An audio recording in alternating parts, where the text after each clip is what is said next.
I swear, I only meet two types of founders. The ones who are completely convinced that the government's going to throw SBIR money at them. Money, please! And the founders who've never even thought of grants. And to the people putting all their eggs in the grants basket, well, I gotta ask, is your retirement plan to buy Powerball tickets every Friday and hope you hit before you turn 65? Because relying on grants is the business equivalent to doing that. And to the people who aren't even considering grants, do you just like giving your equity to VCs? But snark aside, as a repeat founder, I know how important your funding strategy is and how much time grants take. So let's figure out your chances of funding some or all of your product development with grants, SBIRs, and other federal programs. With this 4-step analysis that I've used with dozens of clients and portfolio companies. And to help you assess your own chances of grant funding, there's an Excel wizard in the description that you can download. All right, first step. So government grants tend to be pretty specific. Like, here are some of the things they've funded recently. AI-driven production of coarse and nanonitramins, nitro-whatevers. Laminated metallic armor. Miniaturization of hyperspectral sensors for UAS applications. And solid-state scalable, tileable imaging detectors. That's some pretty niche stuff, right? And this specificity impacts your ability to SBIR and grant fund your product development. Because even though the government releases 1,800-ish SBIRs a year, those 1,800 topics are very focused. So it's entirely plausible that none of them will align with your product development needs. And if that happens, you're not SBIR funding any product development. So how many chances for federal funding are you likely to get in the next couple years? Well, the past isn't a perfect predictor of the future, but it's the best we've got. So let's go to SBIR.gov, open awards, select the last 2 years, and put in our keywords. And I recommend searching the awards records because that tells you what the government actually funded, not what they said they wanted.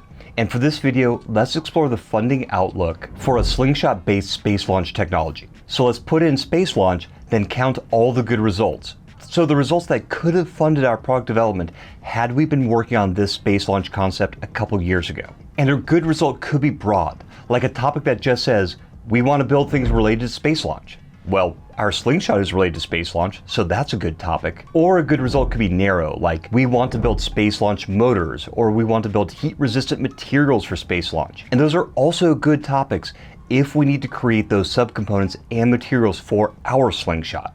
So let's count the SBIR awards that seem aligned with what we want to build. And I'm getting about 12 related awards over the last 2 years. And since, like I said, the past is our best predictor of the future, I'm going to assume that this company will get 12 chances to win federal funding that could support their product development over the next 2 years. So let's open up the Excel workbook and put 12 into the other SBIRs column here in the expected number of opportunities row. And quick overview of this sheet. Just fill in the yellow cells, and the number you want to focus on is at the bottom here, the total estimated funding. And you'll notice that there are 2 other columns, one that says NSF and one that says AFWERX. And those are pre-filled in with 3 each. And that's because the NSF and AFWERX SBIR programs don't really do topics. Instead, they basically say, send us good ideas. And that flexibility is great, but they also have additional hurdles that we'll get to in a minute. And they accept proposals 3 times a year, hence why the spreadsheet is pre-filled with 3. So even if no other SBIR topics come out that are aligned with what you want to build, you can at least apply for these. So now you should have a decent estimate for the number of times you can chase grant money. But even if you found tons of opportunities, this next step might kill your funding chances. So every program is slightly different, but generally to qualify for grants, you have to be an American registered and owned company. You have to do the work in the US, and there may be restrictions on the kinds of companies that are eligible. Like with SBIR, to qualify, the company has to have less than 500 employees, while other grants are only open to state governments or universities or nonprofits or whatever. So step 2 is to make sure you qualify. And if you do, select yes in the Excel sheet. Now for the biggest win rate killer. So a good proposal typically takes 100 hours, and generally there's only a month between topic release and when proposals are due, which is not a lot of time. And I can't tell you how many times someone's hit me up saying, hey, I just discovered this SBIR, and if I don't win, my company's doomed and it's due in 2 weeks. That's tough, man. I'm pretty booked, and 2 weeks isn't very long. Is there anything I can do? Call me sooner next time? So step 3 is to maximize your response window by making sure that you know about good topics the day they're released. And I highly recommend using FedScout for this. In full transparency, they are a sponsor, but this functionality is free. And basically, you go into FedScout and create a keyword search and specify that you're just looking for SBIRs and other R&D funding. And whenever a matching topic comes out, you'll get an email so you don't miss opportunities or get a late start. And I want to say thank you to this video sponsor, J2 Ventures.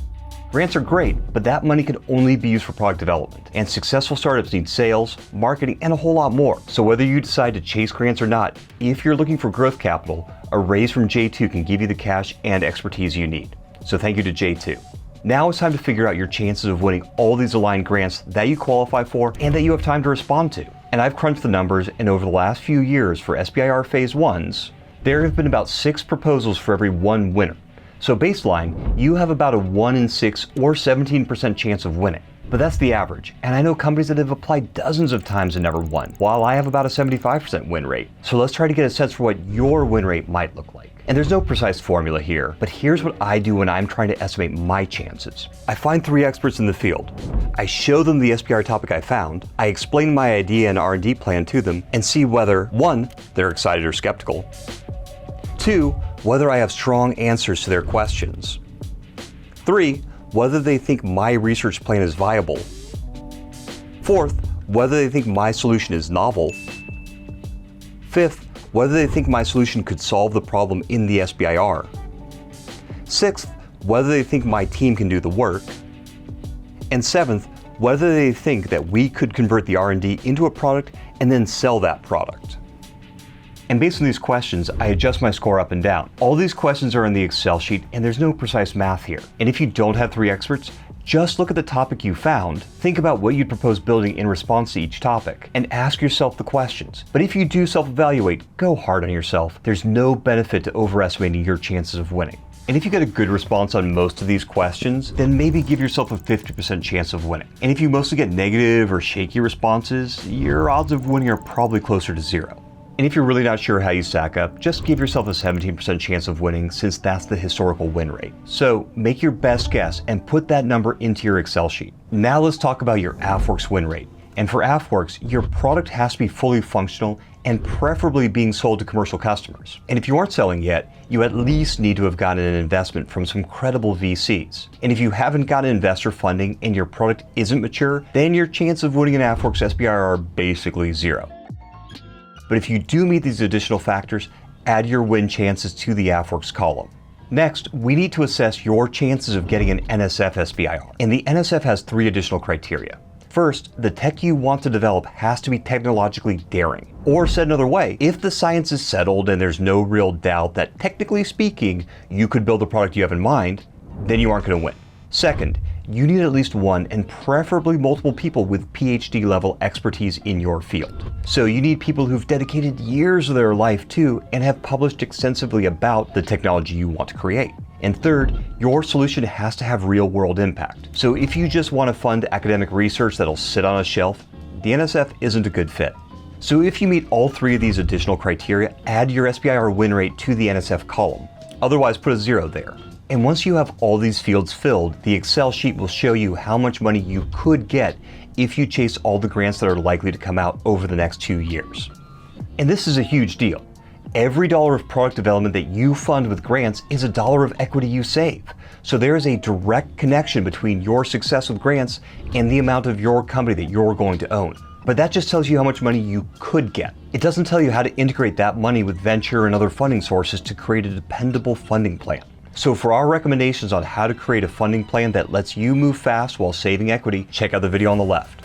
And we're on our way to 42 videos on how to fund your startup using non-dilutive federal programs this year, so subscribe to catch them all.